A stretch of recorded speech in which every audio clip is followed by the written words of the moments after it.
Hi, this is WUAnime. Welcome to the third part of the anime series, Farming Life in Another World.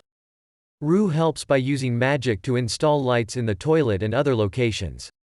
Hiraku had nearly given up on finding salt, but Ru says that one of the soil levels is completely salt, which he is shocked he didn't see when digging. Hiraku inspects his fruit garden, concluding that they take longer to mature than the vegetables. Hiraku is surprised when Zabuton sounds the alarm. He rushes to check in with Ru, only to discover that another female has been captured by the spiders and dogs. She apologizes for assaulting them and requests assistance from Hiraku. She uses magic to heal herself as he releases her. She then finds Ru and realizes she has been hiding in the forest. She wants to capture her, but the dogs attack her once again. Hiraku returns the girl and Ru to his home. Ru says that she has been in a similar circumstance.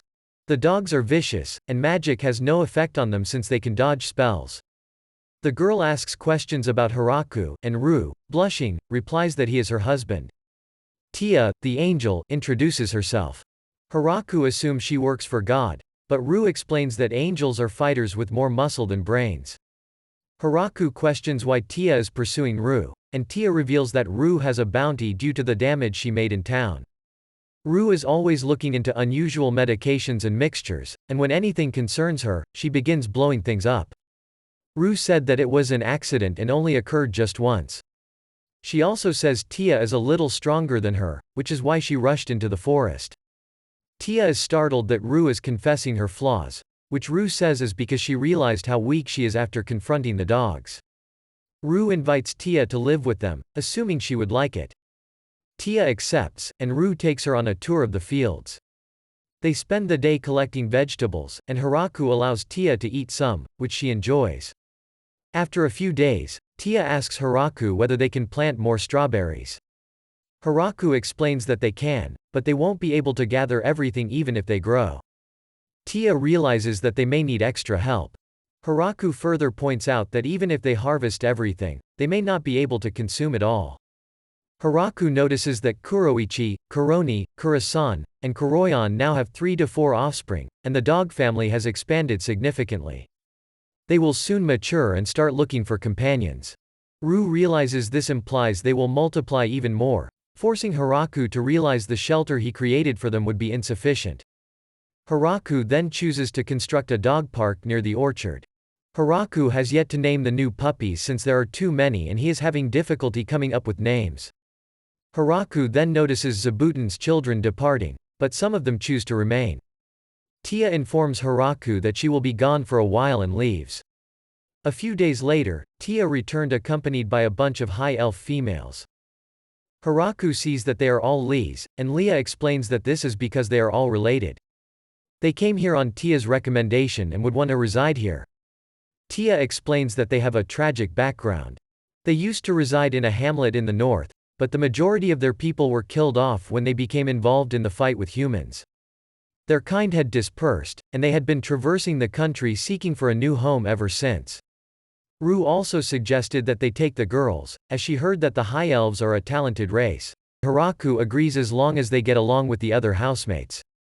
Leah is curious about her housemates, so Ru introduces Zabuton and the dogs, which leads the girls to pass out.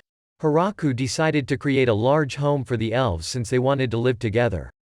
The elves know more about construction, so Hiraku chooses to follow their commands as they build the home, largely digging and bringing timber. The home is finished in 10 days. Ru and Tia are impressed by its size.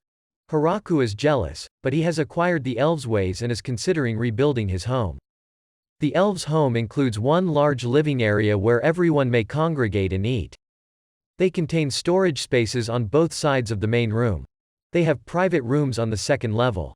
Hiraku is startled to see that elves eat meat and utilize fire. Leah adds that they want to conduct some mining and blacksmithing work, but first they must construct a furnace capable of melting iron. Hiraku is astonished since, in his mind, it was the work of a dwarf.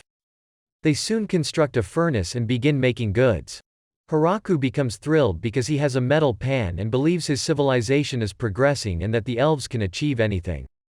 Leah claims that he was unable to settle down and reproduce.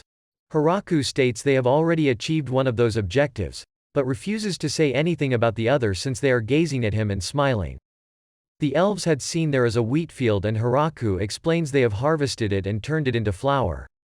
Lise then asks if they may bake some bread, displaying a container of yeast, which Haraku gladly agrees. Haraku thinks it's time to expand the wheat crop since they consume bread. But then he realizes something and asks Ru whether this area is owned by anybody. According to Ru, no one owns the forest, yet it is theoretically under the dominion of the demon lord. When Haraku hears this, he becomes concerned and wonders whether the demon lord would object, but Ru tells him that the land is his since he constructed it himself. Haraku astounds Tia, Ru, and Leah since he has not only tamed the inferno wolves but also a demon spider. The crops are likewise excellent, and Leah worries whether the soil here is genuinely good enough for them to thrive so well. But it's shocking how ignorant he is of his surroundings. He had the erroneous concept about elves and had no clue about angels, so the girls assume it's more than a lack of information.